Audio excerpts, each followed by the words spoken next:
बिस्मिल्लाह रहमान रहीम। सज्जनों तो मित्रों, साडी इस गलबात का मकसद खालिस्तान पंजाब के उन्होंने हकों का मुकदमा लड़ना है जिन्होंने उत्ते कदे किसी गल नहीं की।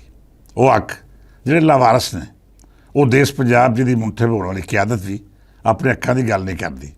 वो देश जिन्हें दूजे सूबे नूं अपने दस्तरखान उत्ते अन्न पानी साझा करने की दावत दी, दूजिਆਂ ਦੇ घर दाने कर ले तो ये मेहने भी सुने कि असीं किसी वास्ते कुछ नहीं कर रहे। पंजाब के हकों की आवाज़ चुकण का सिलसिला पंजाब वाले पुराना है। मैं जो ज़्यादा दौर में सहाफत की राह पिया तो उदों भी मेरा मौकफ यो सी कि पंजाब के हकों ते डाके का कोई जवाब नहीं। हालांकि मार्शल लॉ की उस हुकूमत ने दूजे सूबे में अपने टाउटां नूं नवाजण लई पंजाब के खजाने दरवाजे खोल दिते सन। मैं उदों भी आवाज़ चुकी, इस बारे लिखिया भी, थियारथां में एहतजाज किया, जिस तक मेरी पहुँच सी।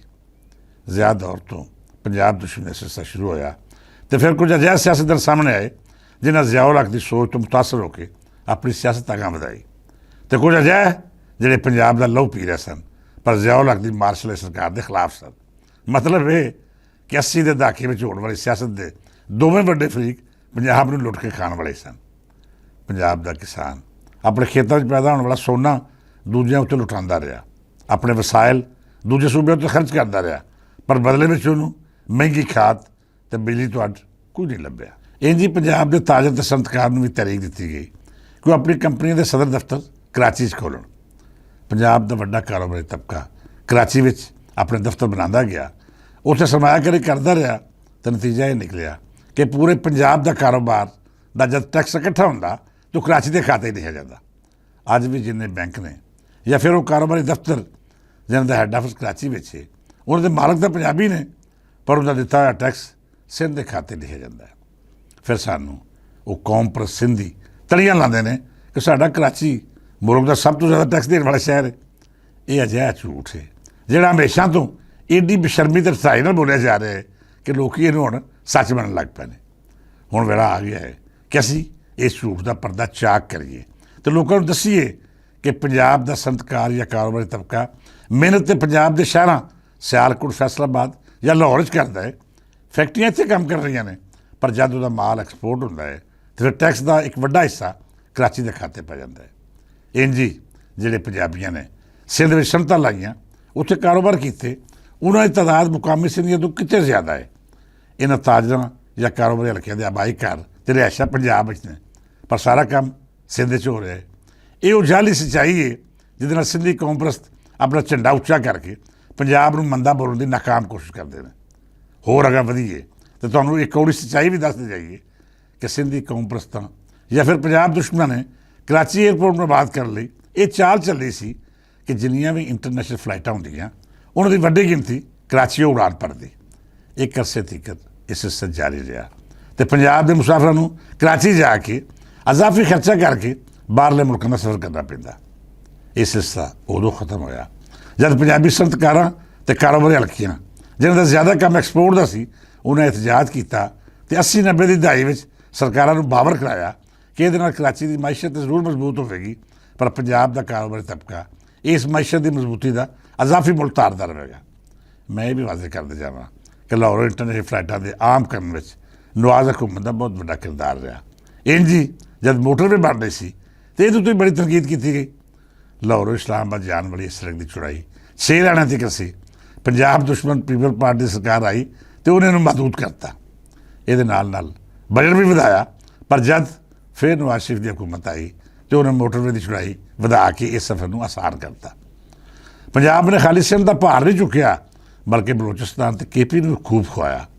फाटा का मामला हो या फिर पेट्रोल उत्ते वध मुल दे के बलोचिस्तान की सड़कों के तामीराती काम करवाने हो, पंजाब ने हमेशा अपने हक दूजे सूबे के नामे लाए, पर इस बदले पंजाब को की लभा? मंदे बोल, लुट के खा जाने ताने मेहने तो होर अजिहियां गल्लां जिहड़ियां एहसान फरामोशी का वड्डा सबूत ने। सज्जन बेलियो, मैं हमेशा तो आखदा आया हाँ कि पंजाब के कॉलेजां ते यूनीवर्सिटियां विच दूजे सूबे तो आए पढ़ियारां दा कोई हक नहीं। ये कोटाबाजी खत्म करो तो साडे वो बाल जिहड़े 90% नंबर लैके भी कॉलेजां में दाखिल तो महरूम रहिंदे ने, उन्हां दी थावें बलोच या केपी तो आए पढ़ियार जिहड़े सिर्फ 60% नंबर लैके दाखला लै लैंदे ने। ये नाइंसाफी नहीं तो होर की है। ये नाल साड़ियां यूनीवर्सिटियां का माहौल खराब करने वाले भी बेशतर वो ही लोग ने जिहड़े पंजाब के वसनीक नहीं। ਮਰੀਮ ਨਵਾਜ਼ ਹੋਰਾਂ ਨੇ ਇਹ ਗੱਲ ਸੱਚ ਆਖੀ ਹੈ ਕਿ ਜੇ ਸਿੰਧ ਵਿੱਚ ਚੰਗੀਆਂ ਸੜਕਾਂ ਨਹੀਂ, ਮੋਟਰਵੇ ਵਿੱਚ ਹਾਈਵੇਜ਼ ਦਾ ਜਾਲ ਨਹੀਂ ਵਿਛਿਆ, KP ਦੇ ਵਿੱਚ ਤਰੱਕੀਆਤੀ ਕੰਮ ਨਹੀਂ ਹੋਏ, ਜੇ ਉਹਨਾਂ ਸੂਬਿਆਂ ਵਿੱਚ ਸਿਹਤ ਦੀਆਂ ਮੁੱਢਲੀਆਂ ਸਹੂਲਤਾਂ ਮੁਯੱਸਰ ਨਹੀਂ, ਜੇ ਉੱਥੇ ਸਰਕਾਰੀ ਸਕੂਲਾਂ ਵਿੱਚ ਚੰਗੀ ਤਾਲੀਮ ਦੇਣ ਦਾ ਕੋਈ ਰਿਵਾਜ ਨਹੀਂ, ਤੇ ਫਿਰ ਤੁਸੀਂ ਆਪਣੇ ਹਾਕਮਾਂ ਦਾ ਗਲਮਾ ਫੜੋ, ਉਹਨਾਂ ਤੋਂ ਸਵਾਲ ਕਰੋ ਕਿ ਕੀ ਵਜ੍ਹਾ ਹੈ ਕਿ ਸਾਡੇ ਬਾਲਾਂ ਦਾ ਮੁਸਤਕਬਲ ਕਈ ਦਿਹਾਈਆਂ ਪਿੱਛੇ ਹਨੇਰਿਆਂ ਵਿੱਚ ਠੇਡੇ ਖਾ ਰਿਹਾ ਹੈ। ਸਾਡੇ ਬਾਲ ਚੰਗੀ ਤਾਲੀਮ ਤੋਂ ਮਹਿਰੂਮ ਨੇ, ਉਹਨਾਂ ਨੂੰ ਨਾ ਇਲਾਜ ਲੱਭਦਾ ਹੈ ਅਤੇ ਨਾ ਹੀ ਉਹ ਮੁੱਢਲੀਆਂ ਸਹੂਲਤਾਂ ਜਿਹੜੀਆਂ ਆਜ਼ਾਦੀ ਦਾ ਪੈਂਡਾ ਸੁਖੱਲਾ ਕਰ ਦਿੰਦੀਆਂ ਨੇ।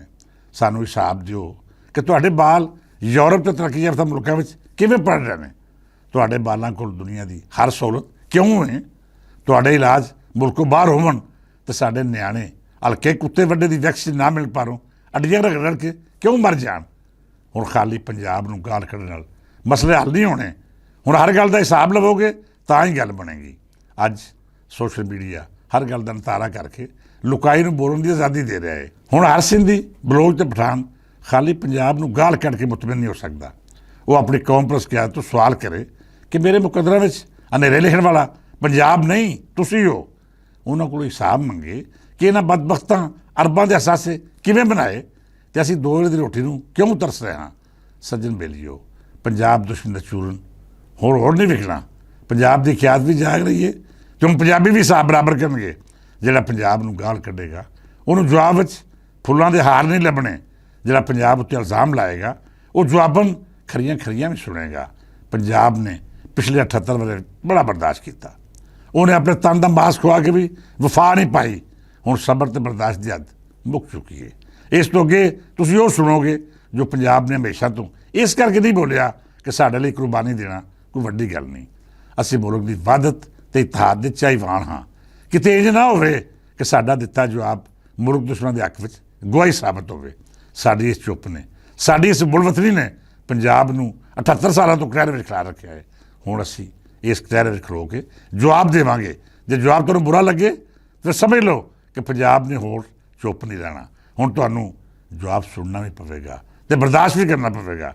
ਜੇ ਤੁਸੀਂ ਚਾਹੁੰਦੇ ਹੋ ਕਿ ਪੰਜਾਬ ਚੁੱਪ ਰਹੇ ਅਤੇ ਇੰਝ ਹੀ ਤੁਹਾਨੂੰ ਆਪਣੇ ਦਸਤਰਖਾਨ ਉੱਤੇ ਆਪਣਾ ਅੰਨ ਪਾਣੀ ਸਾਂਝਾ ਕਰਨ ਦੀ ਦਾਵਤ ਦਿੰਦਾ ਰਹੇ, ਅਤੇ ਫਿਰ ਉਹਦਾ ਅਹਿਸਾਨ ਵੀ ਮੰਨੋ ਅਤੇ ਇਹ ਵੀ ਮੰਨੋ ਕਿ ਪੰਜਾਬ ਨੇ ਹਮੇਸ਼ਾ ਤੁਹਾਡੀਆਂ ਮਹਿਰੂਮੀਆਂ ਦੂਰ ਕਰਨ ਦੀ ਕੋਸ਼ਿਸ਼ ਕੀਤੀ। ਤੁਹਾਡੇ ਕੌਮ ਪ੍ਰਸਤ ਬਦਬਖਤ ਸਿਆਸਤਦਾਨਾਂ ਨੇ ਤੁਹਾਡਾ ਲਹੂ ਪੀ ਕੇ ਇਲਜ਼ਾਮ ਪੰਜਾਬ ਦੇ ਸਿਰ ਧਰ ਦਿੱਤਾ। ਮਿੱਤਰ ਪਿਆਰਿਓ, ਅੱਜ ਲਈ ਨਹੀਂ, ਇਸ ਬਾਰੇ ਫੇਰ ਵਿਚਾਰ ਵਿਚਾਰਦਾ ਕਰਦੇ ਰਹਾਂਗੇ। ਇਸ ਦੁਆ ਨਾਲ ਇਜਾਜ਼ਤ ਦਿਓ ਕਿ ਸਾਡਾ ਦੇਸ਼ ਪੰਜਾਬ ਵਸਦਾ ਰਹੇ ਅਤੇ ਇਹਦੇ ਵਸਨੀਕ ਰੱਬ ਸੱਚੇ ਦੀ ਰਹਿਮਤਾਂ ਅਤੇ ਬਰਕਤਾਂ ਦੀ ਛਾਵੇਂ ਰਹਿਣ। ਫਿਰ ਮਿਲਾਂਗੇ। ਇਜਾਜ਼ਤ ਦਿਓ। ਰੱਬ ਰਾਖਾ।